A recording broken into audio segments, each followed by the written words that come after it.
ഒരു സ്റ്റുഡൻ്റ് ആയിരിക്കുമ്പോൾ നമ്മൾ കടന്നു പോകുന്നത് നമ്മുടെ ജീവിതത്തിൽ തന്നെ ഏറ്റവും ക്രൂഷ്യൽ ആയിട്ടുള്ള ഒരു സ്റ്റേജിലൂടെയാണ്. ഏറ്റവും വിലപ്പെട്ട നിമിഷങ്ങളും അതുപോലെ തന്നെ നമ്മൾ ഒത്തിരി ഓർത്തിരിക്കാൻ പോകുന്ന നിമിഷങ്ങളുമാണ് ആ ജീവിതത്തിലുള്ളത്. പക്ഷേ അതേസമയം അവിടെ നടക്കുന്ന ഒരുപാട് മാറ്റങ്ങളുണ്ട്. നമ്മൾ ലോകത്തെക്കുറിച്ച് മനസ്സിലാക്കുന്നുണ്ട്.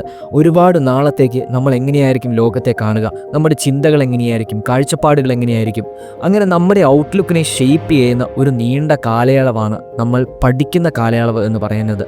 അവിടെ നമ്മൾ മനസ്സിലാക്കിയിരിക്കേണ്ട, നമ്മൾ ഓർത്തിരിക്കേണ്ട ചില കാര്യങ്ങളുണ്ട്. അങ്ങനെയുള്ള 5 കാര്യങ്ങളാണ് ഇന്നത്തെ വീഡിയോയിൽ പറയാനായിട്ട് പോകുന്നത്. ഒന്നാമതായിട്ട്, marks is important but is not everything. അതായത് നമ്മൾ സ്കൂളിൽ പഠിക്കുമ്പോൾ അല്ലെങ്കിൽ നമ്മൾ ക്ലാസ്സിൽ കോമ്പറ്റീവായിട്ട് മറ്റുള്ളവരോട് മത്സരിച്ച് പഠിക്കുമ്പോൾ നമ്മൾ പലപ്പോഴും മറന്നു പോകുന്ന ഒരു കാര്യമുണ്ട്. ഈ മാർക്കുകളാണ് നമ്മുടെ വില നിശ്ചയിക്കുന്നത് എന്ന് നമ്മൾ ചിന്തിക്കാനായിട്ട് തുടങ്ങും. പക്ഷേ യഥാർത്ഥത്തിൽ മാർക്കുകളല്ല എല്ലാം. നമുക്കവിടെ കൂട്ടുകാരുണ്ടാവണം, നമുക്കവിടെ ക്യാരക്ടർ ബിൽഡ് ചെയ്യണം. ഇതെല്ലാമാണ് നമ്മളൊരു സ്കൂൾ വിദ്യാഭ്യാസത്തിലൂടെ കടന്നു പോകുമ്പോൾ അല്ലെങ്കിൽ നമ്മൾ പഠിക്കുന്ന കാലയളവിൽ നമ്മൾ ശ്രദ്ധിക്കേണ്ട ചില കാര്യങ്ങൾ. കാരണം ഈ കൂട്ടുകാരാണ് നമ്മളെ ഷെയ്പ്പ് ചെയ്തെടുക്കുന്നത്. ഈ ബന്ധങ്ങളാണ് നമ്മളെ ജീവിതത്തിൽ മുമ്പോട്ട് നയിക്കുന്നത്. അതുപോലെ തന്നെ ക്യാരക്ടർ എന്ന് പറയുന്നത് കൂടുതൽ മറ്റുള്ളവരെ മനസ്സിലാക്കുന്ന ഒരു മനുഷ്യനാവൻ, കൂടുതൽ ക്ഷമയുള്ള ഒരു മനുഷ്യനാവൻ, ഒരു നല്ലൊരു ക്യാരക്ടർ ബിൽഡ് ചെയ്യുക എന്നുള്ളതാണ് നമ്മുടെ പഠനകാലത്ത് ഏറ്റവും പ്രധാനപ്പെട്ട ഒരു ലക്ഷ്യങ്ങളിലൊന്ന്. ഒരു വാല്യൂസ് ഉള്ള മനുഷ്യനായിട്ട് മാറുക. പക്ഷേ പലപ്പോഴും നമ്മൾ മാർക്സ് മാത്രം നോക്കിപ്പോയാൽ അതൊരു കോമ്പറ്റീഷൻ സ്പിരിറ്റേക്കെല്ലാം മാറാറുണ്ട്. നമ്മൾ മറ്റുള്ളവരെ തോൽപ്പിക്കാൻ വേണ്ടി മാത്രം പരിശ്രമിച്ചുകൊണ്ടിരിക്കും. പക്ഷേ അങ്ങനെയുള്ള കാര്യങ്ങളിൽ നിന്ന് മാറി നമ്മൾ മറ്റ് ജീവിതത്തിലേക്ക് വേണ്ട ചില കാര്യങ്ങളിൽ കൂടി ശ്രദ്ധിക്കാനായിട്ട് നമ്മുടെ പഠന സമയത്ത് സമയം ചെലവഴിക്കണം. അങ്ങനെയുള്ള ഫാക്ടേഴ്സും ഇമ്പോർട്ടൻ്റ് ആണെന്ന് നമ്മൾ മനസ്സിലാക്കണം. ഇനി രണ്ടാമത്തെ കാര്യമാണ്, നമ്മൾ ആദ്യം പറഞ്ഞതിൻ്റെ നേരെ ഓപ്പോസിറ്റ് ആണെന്ന് ചിലപ്പോൾ തോന്നും. പക്ഷേ സ്റ്റഡീസ് ആർ ഇമ്പോർട്ടൻറ്റ്.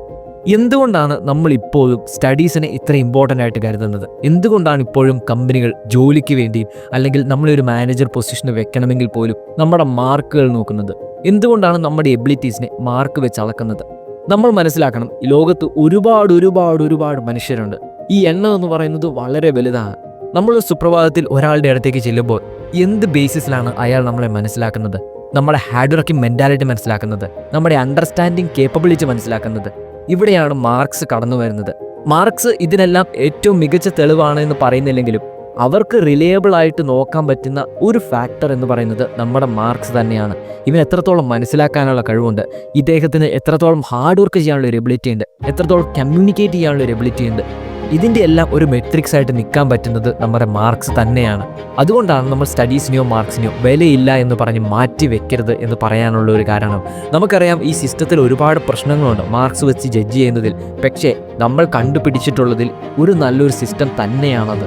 പക്ഷേ ഇനി മാർക്സ് ഇല്ലാണ്ട് ജീവിതത്തിൽ വിജയിച്ച് കയറി വരുന്നവരുമുണ്ട്. പക്ഷേ അത് നമുക്ക് മറ്റൊരു ദിവസം പറയാനുള്ള ഒരു കഥ തന്നെയാണ്.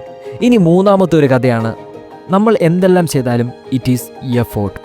നമ്മൾ എന്തെല്ലാം ചെയ്താലും നമ്മുടെ ഗ്രോത്ത് നിശ്ചയിക്കുന്നത്, നമ്മൾ ജീവിതത്തിൽ എവിടെ എത്തുമെന്ന് നിശ്ചയിക്കുന്നത്, നമ്മൾക്ക് ജീവിതത്തിൽ എന്ത് കിട്ടുമെന്ന് നിശ്ചയിക്കുന്നത് അത് നമ്മൾ എത്രത്തോളം എഫോർട്ട് ഇടുന്നുണ്ട് എന്നുള്ളതാണ്. നമ്മൾ എത്രത്തോളം എക്സ്ട്രാ വർക്ക് ചെയ്യുന്നുണ്ട് എന്നുള്ളതിനെ ബേസ് ചെയ്തിട്ടാണ്. അതുകൊണ്ടാണ് നമ്മളൊരു സ്റ്റുഡൻ്റ് ആയിരിക്കുമ്പോൾ നമ്മൾ നമ്മുടേതായിട്ടുള്ള രീതിയിൽ ഒരുപാട് വർക്ക് ചെയ്യണം. കാരണം നമ്മളോട് സ്കൂൾ പറയുന്നതും അല്ലെങ്കിൽ നമ്മളോട് പേരൻസ് പറയുന്നതും മാത്രം ചെയ്തു കഴിഞ്ഞാൽ നമ്മൾ ആഗ്രഹിക്കുന്ന ഒരു ഗ്രോത്ത് അല്ലെങ്കിൽ നമുക്ക് കിട്ടേണ്ട ഒരു ഗ്രോത്ത് ചിലപ്പോൾ നമുക്ക് കിട്ടിയെന്ന് വരില്ല. അതിന് നമ്മൾ തന്നെ മനസ്സ് വെച്ച് നമ്മുടേതായിട്ടുള്ള കുറേ എഫോർട്ട് ഇടണം. നമുക്ക് കിട്ടുന്ന കുറേ പുസ്തകങ്ങൾ വായിക്കണം, കുറേ കാര്യങ്ങളെക്കുറിച്ച് ക്യൂരിയോസിറ്റിയോടെ അന്വേഷിക്കണം. ആ ഒരു ക്യൂരിയോസിറ്റി നമ്മുടെ ലൈഫിൽ നിന്ന് നഷ്ടപ്പെട്ടു പോകുന്നില്ല എന്ന് നമ്മൾ എപ്പോഴും ഉറപ്പുവരുത്തണം. കാരണം ശരിക്കുമുള്ള നമ്മുടെ ഇൻട്രസ്റ്റുകളിലേക്ക് നമ്മളെ നയിക്കാൻ പോകുന്നത് ആ ക്യൂരിയോസിറ്റിയാണ്. നമുക്കറിയാം, നമുക്ക് ചിലപ്പോൾ ഈ ലോകത്തിൽ ഒരുപാട് ഓപ്പർച്യൂണിറ്റീസ് ഉണ്ടെങ്കിലും എല്ലാം ആവാൻ പറ്റിയെന്ന് വരില്ല. നമുക്കൊരു പട്ടാളക്കാരനാവാൻ പറ്റിയില്ല, അല്ലെങ്കിൽ അതേസമയം ഒരു പൈലറ്റ് ആവാൻ പറ്റിയെന്ന് വരില്ല, അതേസമയം ഒരു വലിയ കമ്പനിയുടെ മാനേജർ ആവാൻ പറ്റിയെന്ന് വരില്ല. പക്ഷേ ഈ എക്സ്പീരിയൻസുകളിലൂടെയെല്ലാം നമുക്ക് കടന്നു പോകാൻ പറ്റും. അതിനാണ് നമ്മൾ ബുക്കുകൾ വായിക്കണം എന്ന് പറയുന്നത്. ഒരു ബുക്കുകൾ വായിക്കുന്ന വ്യക്തി മറ്റൊരാളുടെ ജീവിതം ജീവിക്കുകയാണ്. അദ്ദേഹത്തിൻ്റെ അനുഭവങ്ങൾ, അദ്ദേഹം പഠിച്ച പാഠങ്ങൾ, അദ്ദേഹം കടന്നുപോയ ഈ എക്സ്പീരിയൻസുകൾ, ആ ഇമോഷൻസ്, അതിലൂടെയാണ് നമ്മൾ പുസ്തകം വായിക്കുമ്പോൾ കടന്നു പോകുന്നത്. ഒരു പൈലറ്റ് ഒരു ആകാശത്ത് നിയന്ത്രണം വിട്ട എഞ്ചിൻ തകർന്ന ഒരു എയ്റോപ്ലെയിൻ ഓടിക്കുകയാണ്. അദ്ദേഹത്തിൻ്റെ ഒരു ആത്മകഥ വായിക്കുമ്പോൾ നമ്മൾ അദ്ദേഹത്തിൻ്റെ എക്സ്പീരിയൻസിലൂടെയാണ് കടന്നു പോകുന്നത്. അല്ലെങ്കിൽ ഒരു വിദേശ പടയ്ക്കെതിരെ ഒരു ഗാന്ധി എന്ന് പറയുന്ന ഒരു മനുഷ്യൻ ഒറ്റയ്ക്ക് പൊരുതുകയാണ്. അദ്ദേഹത്തിൻ്റെ അനുഭവത്തിലൂടെയാണ് നമ്മൾ അദ്ദേഹത്തിൻ്റെ ആത്മകഥ വായിക്കുമ്പോൾ കടന്നു പോകുന്നത്. അതുകൊണ്ടാണ് ഇതെല്ലാം നമ്മൾ വിചാരിക്കുന്നതിനപ്പുറം നമ്മളെ ഒരു മനുഷ്യനാക്കി മാറ്റും, നമ്മളെ ഷേപ്പ് ചെയ്യും. അതുകൊണ്ട് നമ്മൾ തന്നെ എഫോർട്ട് ഇടുക എന്നുള്ളതാണ് നമ്മുടെ ആ ക്യൂരിയോസിറ്റി ഇന്നും ജീവനോടെ നിർത്തുക എന്നുള്ളതാണ്. ഇനി 4ാമത്തെ കാര്യമാണ് ഡോണ്ട് വറി അബൌട്ട് എക്സ്പെക്റ്റേഷൻസ്. അതായത് നമ്മളൊരു സ്റ്റുഡൻ്റായിട്ട് നമ്മൾ വളർന്നു വരുമ്പോൾ നമ്മളെക്കുറിച്ച് മറ്റ് പലർക്കും ഒരുപാട് ഈ എക്സ്പെക്റ്റേഷൻസ് ഉണ്ടാവും. അത് നമ്മുടെ പേരൻസ് ആയിക്കോട്ടെ, സുഹൃത്തുക്കളായിക്കോട്ടെ, ടീച്ചർമാരായിക്കോട്ടെ, നമ്മുടെ ബന്ധുക്കളായിക്കോട്ടെ. അവർ ചിലപ്പോൾ ഇതിനെ ബേസ് ചെയ്തിട്ട് ഒത്തിരി ഡയലോഗ് അടിക്കും. അവൻ ഇങ്ങനെയാവും, അവൻ അങ്ങനെയാവും, അല്ലെങ്കിൽ നിങ്ങൾ ഇങ്ങനെയാവും. പക്ഷേ ഇതിലൊന്നുമല്ല നമ്മൾ കണ്ണുറപ്പിക്കേണ്ടത്. ഇതൊന്നും മീറ്റ് ചെയ്യാനല്ല നമ്മൾ ശ്രമിച്ചു കൊണ്ടിരിക്കേണ്ടത്. ചിലപ്പോൾ ഇതൊക്കെ നമ്മൾ നോക്കിക്കഴിഞ്ഞാൽ നമ്മളെ തന്നെ ലിമിറ്റ് ചെയ്യുന്നത് പോലെയും ആയി മാറാം. നമ്മുടെ ഉള്ളിൻ്റെ ഉള്ളിലേക്കാണ് നമ്മൾ നോക്കേണ്ടത്. നമ്മുടെ പൊട്ടൻഷ്യൽ എന്താണ്, നമ്മുടെ ടാലൻ്റ് എന്താണ്, അത് അതിൻ്റെ ഫുൾനെസ്സിലേക്ക് എത്തിക്കാനാണ് നമ്മൾ എപ്പോഴും ശ്രമിച്ചു കൊണ്ടിരിക്കേണ്ടത്. Meet your own expectations and set your expectations high.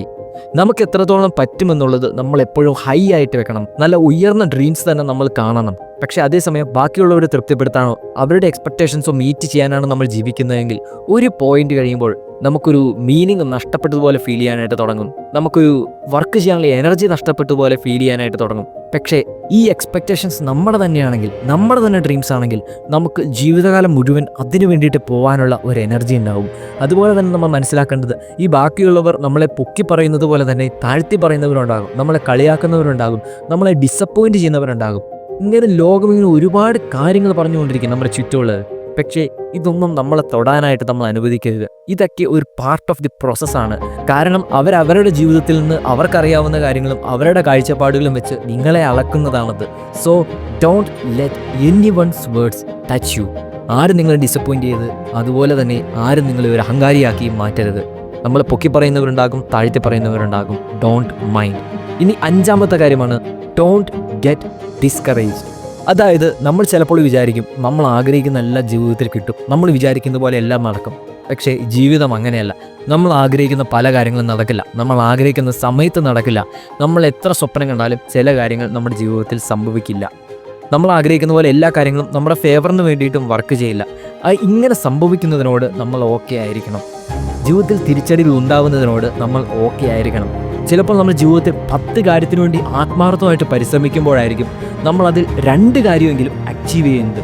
പക്ഷേ ജീവിതം അങ്ങനെയാണ് വർക്ക് ചെയ്യുന്നത്. ഈ 2 കാര്യം അച്ചീവ് ചെയ്യണമെങ്കിൽ നിങ്ങൾ 10 കാര്യത്തിനുള്ള എഫോർട്ട് ഇടണം. Yes, life is hard. നമ്മൾ ലൈഫ് സോഫ്റ്റ് ആണെന്ന് വിചാരിച്ചിട്ട് ജീവിക്കാനായിട്ട് തുടങ്ങരുത്. ലോകം സോഫ്റ്റ് ആണ് എന്ന് വിചാരിച്ചിട്ട് ജീവിക്കാനായിട്ട് തുടങ്ങരുത്. ഇവിടെ നമ്മൾ എക്സ്ട്രാ എഫോർട്ട് ഇടണം. പക്ഷേ ഈ ജീവിതത്തിലുണ്ടാകുന്ന തിരിച്ചടികൾ, നമുക്കുണ്ടാകുന്ന നമ്മൾ പറയുന്ന നമുക്ക് ഫേവറബിൾ അല്ലാത്ത സാഹചര്യങ്ങൾ, ഇതൊന്നും നമ്മൾ തളർത്താനായിട്ട് നമ്മൾ അനുവദിക്കരുത്. ഫെയിലിയേഴ്സ് ഉണ്ടാകുമ്പോൾ, അല്ലെങ്കിൽ നമ്മൾ തോറ്റുപോകുമ്പോൾ, അല്ലെങ്കിൽ മാർക്ക് കുറയുമ്പോൾ, ഇതെല്ലാം നമ്മൾ ഫേസ് ചെയ്യണം. ഈ ഹാർഡ് ടൈംസിലൂടെ നമ്മൾ കടന്നു പോകാനായിട്ട് റെഡിയാവണം. ഈ കഷ്ടപ്പാടുകളിലൂടെ നമ്മൾ കടന്നു പോകാനായിട്ട് റെഡിയാവണം. അതാണ് നമ്മളെ ഗ്രോ ചെയ്യുന്നത്. അതാണ് നമ്മളെ ഒരു മനുഷ്യനായിട്ട്, ഒരു നല്ലൊരു ഹ്യൂമൻ ബീയിങ് ആയിട്ട് ഷേപ്പ് ചെയ്യുന്നത്. നമ്മുടെ പൊട്ടൻഷ്യലിൻ്റെ മാക്സിമത്തിലേക്ക് നമ്മൾ എത്തിക്കുന്നത്. നമ്മളെപ്പോഴും അപ്സ് ആൻഡ് ഡൗൺസ് ലൈഫിൽ ഉണ്ടാകുമ്പോൾ അത് നോർമലായിട്ട് മനസ്സിലാക്കണം. It is okay. Ups and ഡൗൺസിൽ നമ്മൾ തളർന്നു പോകരുത്. സോ ഇതൊക്കെയാണ് നമ്മളൊരു സ്റ്റുഡൻ്റ് എന്ന നിലയിൽ നമ്മൾ മനസ്സിൽ വെക്കേണ്ട കാര്യം. സോ നമ്മുടേതായിട്ടുള്ള രീതിയിൽ എഫോർട്ട് ഇടാനായിട്ട് തുടങ്ങുക. നമ്മുടേതായിട്ടുള്ള സ്വപ്നങ്ങൾ, വലിയ സ്വപ്നങ്ങൾ കാണാനായിട്ട് തുടങ്ങുക. മറ്റാർക്കും വേണ്ടിയല്ല നമ്മൾ ജീവിക്കുന്നത്, നമുക്ക് വേണ്ടി തന്നെയാണ്. നമ്മുടെ സ്വപ്നങ്ങളാണ് മറ്റുള്ളവർക്ക് വേണ്ടി ജീവിക്കാൻ തുടങ്ങുന്നത്.